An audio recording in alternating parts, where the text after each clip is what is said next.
পশ্চিমবঙ্গ সরকার বিভিন্ন সময় বলেছে যে আরএসএস গান্ধীকে মেরেছে, আরএসএস নাথুরাম গোডসেকে মাথায় তুলে রাখে। নাথুরাম গোডসে না গান্ধী? আপনারা নাথুরাম গোডসের দিকে, তৃণমূল হোক বামপন্থীরা গান্ধীর দিকে।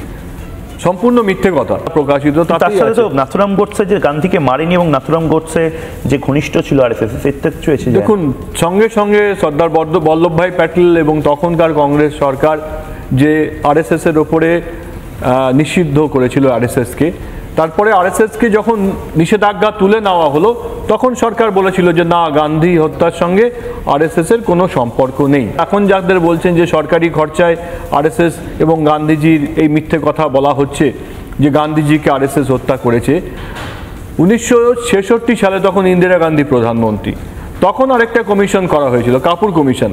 সেই কাপুর কমিশন 3 বছর ধরে 66 সাল থেকে 69 সাল পর্যন্ত লাগাতার কয়েকশো মানুষকে জিজ্ঞাসা করেছে এবং 400-500 নথিপত্র দেখেছেন।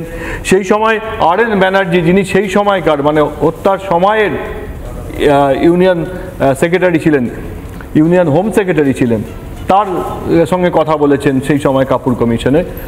69 সালে যে রিপোর্ট জমা দেওয়া হয় তাতে বলা হয়েছে যে মহাত্মা গান্ধীর হত্যার সঙ্গে আরএসএস এর দূর কোনো সম্পর্ক নেই।